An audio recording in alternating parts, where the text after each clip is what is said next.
여러분, 안녕하세요. 오늘은 제가 정말 오랫동안 준비한 이야기를 들려드리려고 합니다. 바로 검찰 권력 구조와 역사적 배경입니다. 자, 여러분, 검찰하면 뭐가 떠오르시나요? 법정, 수사관, 피의자 조사 이런 장면들이 떠오르죠. 그런데 실제로 검찰은 단순히 수사기관 이상의 힘을 가지고 있다는 걸 아십니까? 우리나라에서는 검찰이 수사, 기소, 예산까지 독점해 왔어요.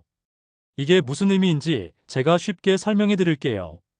여러분 집안에 아빠가 있다고 가정해 봅시다. 그 아빠가 월급도 혼자 관리하고 집안의 규칙도 혼자 정하고 누구를 혼낼지도 혼자 결정한다면 어떤 일이 벌어질까요? 엄마도 아이들도 아무도 견제할 수가 없겠죠. 그게 바로 지금까지 한국 검찰의 모습이었습니다. 이 구조가 어떻게 시작됐는지 거슬러 올라가 보겠습니다. 검찰 제도의 뿌리는 일제강점기에 있습니다. 당시 일본은 조선의 법과 제도를 장악하기 위해 검찰이라는 기관에 막강한 권한을 몰아줬습니다. 일제의 식민 통치 도구였던 거죠. 해방 이후에도 상황은 크게 달라지지 않았습니다. 군사정권 시절, 검찰은 정권을 지탱하는 도구가 됐습니다. 정권에 반대하는 세력을 잡아들이고 정권에 불리한 사건은 덮고 정치적 반대파를 약화시키는 수단으로 활용된 겁니다. 여러분, 여기서 중요한 포인트가 있습니다. 권력이 한 곳에 몰리면 반드시 부패합니다. 검찰은 스스로를 정의의 사도라고 표현했지만 사실상은 권력을 지키는 방패막이 역할을 했습니다. 민주화 이후에도 검찰 권력은 줄어들지 않았습니다. 오히려 더 교묘해졌습니다. 대통령이 바뀔 때마다, 여당과 야당이 바뀔 때마다 검찰은 권력의 눈치를 보면서도 동시에 자신들의 이익을 챙겼습니다. 살아있는 권력에는 약하고 죽은 권력에는 강한 모습, 여러분도 뉴스에서 많이 보셨을 겁니다. 그런데 왜 이렇게 됐을까요? 바로 기소 독점 때문입니다. 대한민국에서는 오직 검찰만이 기소를 할 수 있습니다. 판사는 재판을 하지만 사건을 법정에 세우는 권한은 검찰에게만 있는 거죠. 그러니 검찰이 이건 기소한다, 저건 안 한다라고 결정하는 순간 정치적, 사회적 파장이 어마어마해집니다. 또 하나는 예산 독립성입니다. 스스로 예산을 편성하고 기재부 심사만 거쳐 거의 원하는 대로 돈을 써왔습니다. 예산을 쥐고 있다는 건 곧 조직을 키우고 줄이는 힘을 가졌다는 의미입니다. 수사 인력을 늘리고 줄이고 특정 부서를 키우고 없애는 게 모두 예산 권한에 달려 있으니까요. 여러분, 이쯤에서 다시 비유 하나 드릴게요. 학교에서 반장이 반 친구들을 혼내는 권한도 있고 시험지를 내는 권한도 있고 심지어 반 활동비를 쓰는 권한도 다 있다면 그 반장은 왕이 되는 겁니다. 그리고 나머지 학생들은 목소리를 낼 수가 없죠. 한국 사회에서 검찰이 딱 그런 존재였습니다. 2000년대에 들어서면서 검찰 개혁 논의가 본격적으로 시작됐습니다. 특히 참여정부 시절 검찰 권력을 줄여야 한다는 목소리가 커졌습니다. 하지만 당시에도 개혁은 쉽지 않았습니다. 검찰 내부의 반발, 그리고 정치권의 이해관계가 복잡하게 얽혀 있었거든요. 이명박, 박근혜 정부 시절에는 오히려 검찰 권력이 강화됐다는 평가가 많습니다. 정권의 방패막이로서 역할을 했고 정권이 바뀌자 다시 수사 칼날을 바꾸는 모습이 반복됐습니다. 국민들은 그 모습을 보면서 이렇게 말했죠. 검찰은 국민의 기관이 아니라 정권의 기관이다. 문재인 정부 시절에는 드디어 공수처가 설치됐습니다. 고위공직자범죄수사처 들어보셨죠? 처음에는 국민적 기대가 컸습니다. 드디어 검찰 권력에 견제 장치가 생겼구나. 하지만 시간이 지나면서 실망이 커졌습니다. 수사 성과도 부족했고 정치적 논란만 더 커졌거든요. 결국 공수처는 존재 이유 자체가 흔들리게 됐습니다. 이제 이재명 정부가 꺼내든 카드가 바로 검찰 기소 기능과 예산 기획 기능 분리입니다. 이건 단순히 제도를 바꾸는 게 아니라 검찰 권력의 뿌리를 건드리는 시도라고 할 수 있습니다. 여러분, 이제 군사정권 이후 민주화 시대의 이야기를 해보겠습니다. 많은 분들이 민주화 이후엔 검찰 권력이 약해졌겠지라고 생각하세요. 하지만 현실은 정반대였습니다. 민주화 이후에도 검찰은 여전히 막강했습니다. 오히려 정권이 바뀔 때마다 검찰은 살아남는 기술을 더 정교하게 익혔습니다. 정권이 힘을 가질 때는 충실한 하수인이 되고 정권이 힘을 잃으면 가장 먼저 칼날을 들이대는 이런 양면적 태도를 보여왔습니다. 자, 여러분, 이걸 이해하시려면 1987년 민주화 이후에 한국사를 잠깐 돌아봐야 합니다. 당시 국민들은 거리에서 피와 땀으로 민주주의를 쟁취했습니다. 하지만 권력기관 개혁은 끝내 완전히 이루어지지 못했습니다. 검찰은 우리가 법치주의의 최후 보루다라는 명분을 내세워 스스로를 개혁의 대상이 아닌 필수 기관으로 포장했습니다. 문제는 그 명분 뒤에 숨은 현실이었습니다. 검찰은 정치적 사건에 따라 칼날의 방향을 바꿨습니다. 정권이 교체되면 지난 정권의 비리를 대대적으로 수사했습니다. 국민들은 처음에는 정의가 살아있다라고 박수를 쳤죠. 하지만 시간이 지나면서 깨달았습니다. 아, 이건 정의가 아니라 권력 게임이구나. 이명박 정부 시절을 떠올려 봅시다. BBK 사건, 광우병 촛불 집회, 4대강 사업 등 큰 이슈들이 있었죠. 검찰은 정권의 부담을 줄이는 방향으로 움직였습니다. 국민적 의혹은 묻히거나 흐지부지 됐습니다. 그 과정에서 국민 신뢰는 점점 더 무너졌습니다. 박근혜 정부 때는 어땠을까요? 국정농단 사건이 터지기 전까지 검찰은 여전히 정권의 방패막이 역할을 했습니다. 하지만 정권이 무너지기 시작하자 검찰은 가장 먼저 특검 수사에 협조하는 쪽으로 태세를 전환했습니다. 여러분, 여기서 교훈은 분명합니다. 검찰은 국민을 지킨 게 아니라 늘 권력의 향배에 따라 움직여왔다는 사실입니다. 그렇다면 국민들은 언제부터 본격적으로 검찰 개혁을 요구했을까요? 바로 촛불 집회 이후입니다. 박근혜 탄핵은 단순히 한 정권의 몰락이 아니라 이제는 제도를 바꿔야 한다라는 국민적 요구로 이어졌습니다. 그 결과 문재인 정부에서 공수처라는 새로운 기관이 등장했습니다. 공수처, 이름만 들어도 기대가 되지 않으셨나요? 고위공직자 범죄만 전담하는 기관, 검찰의 권력을 견제하는 새로운 장치. 국민들은 처음에 환호했습니다. 드디어 검찰을 견제할 카드가 나왔구나. 하지만 현실은 기대와 달랐습니다. 공수처는 출범 이후부터 정치적 논란에 휘말렸습니다. 수사 대상이 정권 편향적이라는 비판이 나왔고 사건 처리 속도도 더뎠습니다. 무엇보다 국민들이 기대한 강력한 견제 역할을 제대로 하지 못했습니다. 결국 공수처는 이름뿐인 기관이라는 혹평을 받게 되었죠. 여기서 중요한 교훈이 있습니다. 제도를 새로 만든다고 해서 자동으로 개혁이 이루어지지 않는다는 겁니다. 사람, 문화, 정치 구조가 함께 바뀌어야만 진짜 변화가 일어납니다. 이제 이재명 정부는 새로운 시도를 하고 있습니다. 바로 검찰의 기소 권한과 예산 기획 기능 분리입니다. 여러분, 이건 단순히 제도 하나 바꾸자는 얘기가 아닙니다. 권력의 근본 구조를 뜯어고치겠다는 시도입니다. 기소 독점은 검찰 권력의 심장 같은 겁니다. 이걸 분리한다는 건 심장을 반으로 나눈다는 거예요. 그리고 예산 분리는 검찰의 호흡기를 끊는 겁니다. 돈을 쥐고 있어야 조직을 키우고 줄일 수 있는데 그걸 분리한다는 건 검찰 권력의 생리 자체를 바꾸겠다는 의미입니다. 변화는 늘 불편하다. 하지만 불편함을 견뎌야 진짜 성장이 온다. 이번 개편안이 딱 그렇습니다. 찬성하는 쪽도 반대하는 쪽도 모두 불편합니다. 하지만 이 불편함이야말로 한국 민주주의가 한 단계 더 성숙하는 과정일 수 있습니다. 여러분, 이제 한국만 보지 말고 시야를 세계로 넓혀봅시다. 다른 나라는 검찰 권력을 어떻게 관리할까?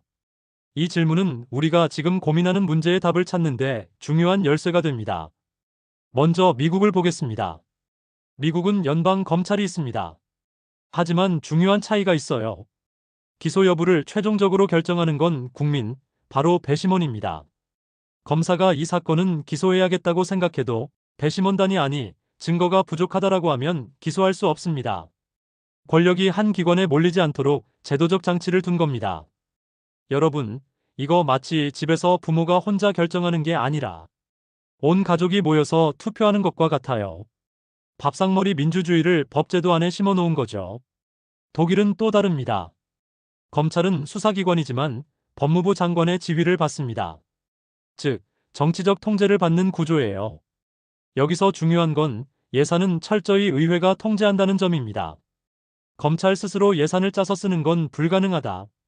국민 세금을 쓰는 만큼 국민 대표가 철저히 관리하는 거죠.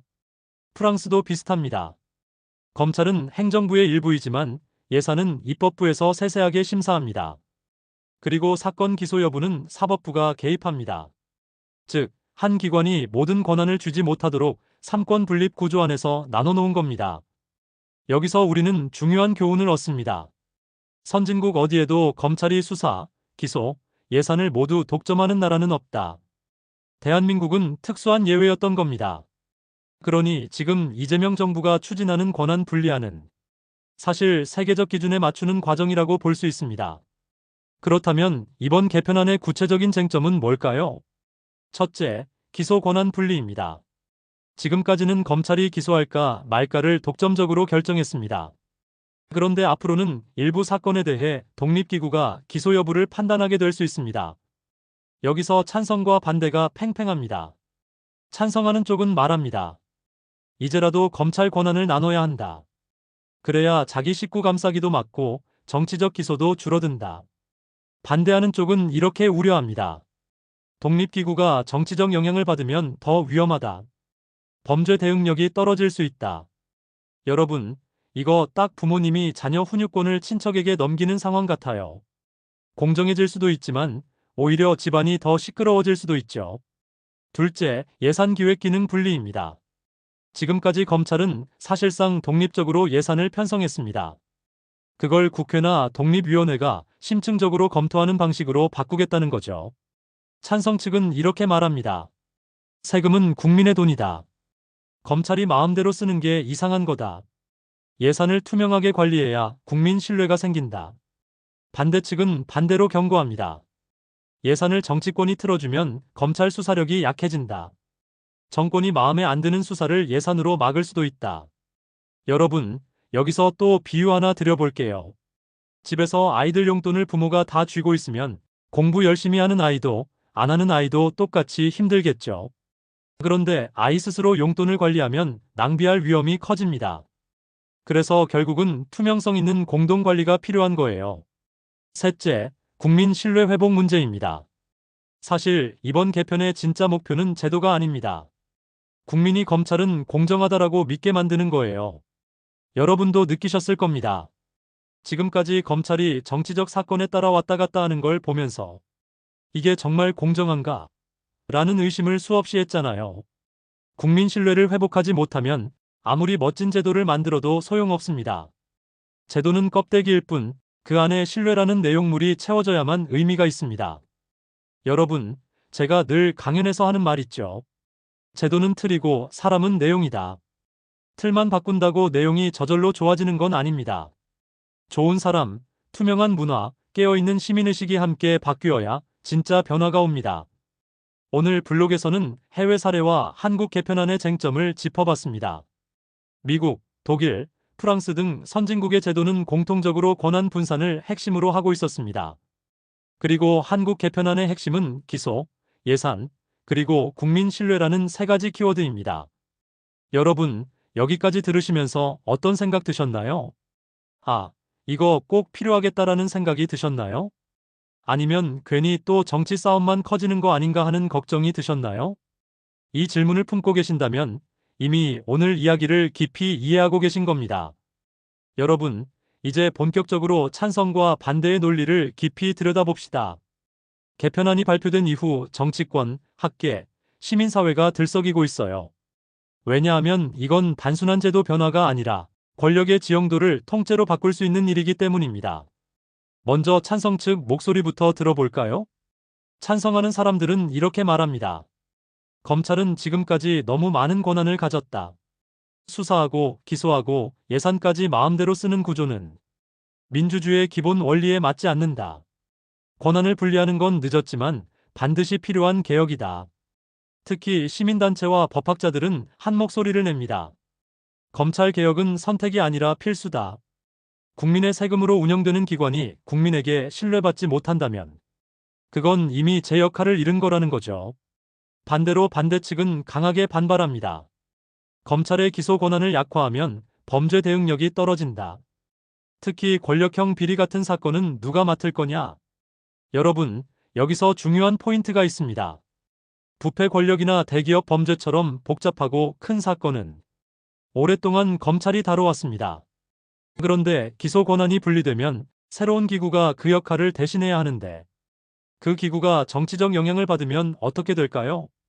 오히려 더 위험해질 수 있다는 거예요. 예산 분리 문제도 뜨겁습니다. 찬성 측은 이렇게 말합니다. 세금은 국민 돈이다. 검찰이 자기 맘대로 쓰는 게 더 이상하다. 국회나 독립위원회가 꼼꼼히 심사해야 한다. 하지만 반대 측은 경고합니다. 정치권이 예산을 틀어주면 검찰이 제대로 수사 못한다. 정권에 불리한 수사는 예산으로 막아버릴 수도 있다. 여러분, 생각해보세요. 만약에 가족 중 한 사람이 용돈을 관리한다고 칩시다. 그런데 그 사람이 자기가 마음에 드는 형제에게는 후하게 주고 마음에 안 드는 형제는 굶기듯이 준다면 가족 전체가 갈등에 빠지겠죠. 예산도 마찬가지예요. 공정하게, 투명하게, 누구도 독점하지 않게 관리해야만 합니다. 그럼 이 논쟁이 사회에 어떤 파급 효과를 가져올까요? 첫째, 정치적 갈등 심화입니다. 여당과 야당은 이미 이 문제를 두고 극한 대립에 들어갔습니다. 개편안이 통과되느냐, 무산되느냐에 따라 향후 전국의 흐름이 완전히 달라질 겁니다.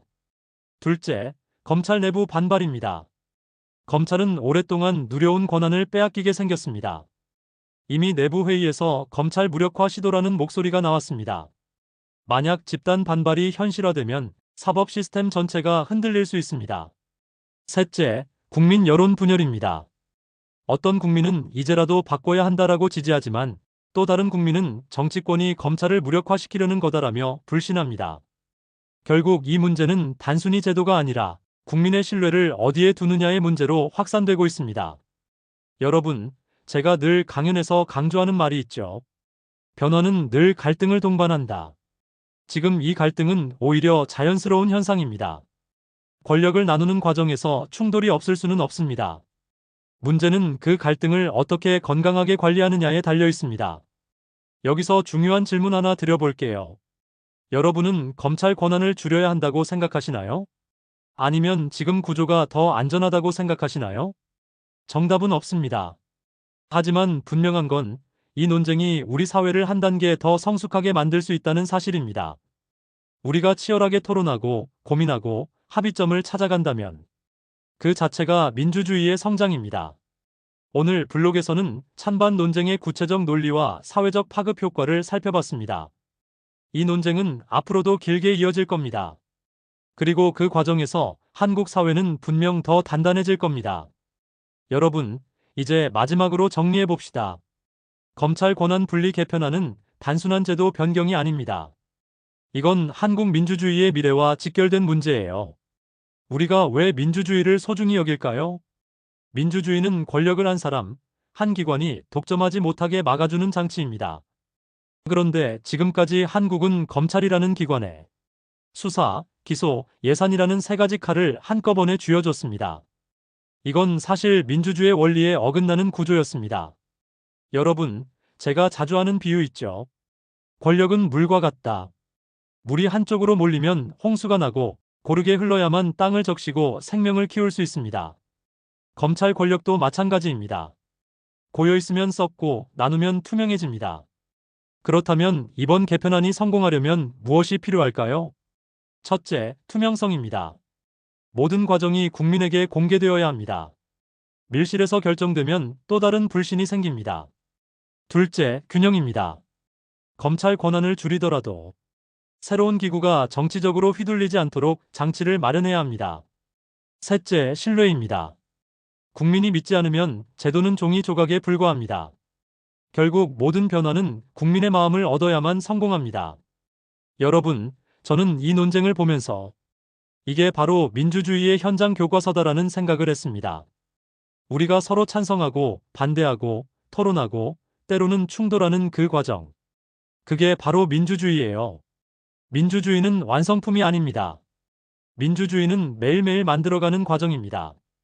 오늘의 개편안 논쟁도 그 과정의 일부일 뿐입니다. 그럼 미래는 어떻게 될까요?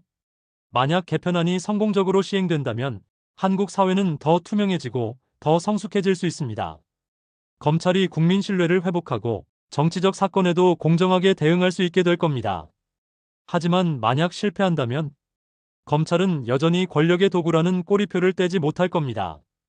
국민의 불신은 더 커지고 정치적 갈등도 심화될 겁니다. 그래서 중요한 건 결과가 아닙니다. 중요한 건 과정입니다. 우리가 얼마나 투명하게 논의하고 얼마나 지혜롭게 합의하느냐가 미래를 결정할 겁니다.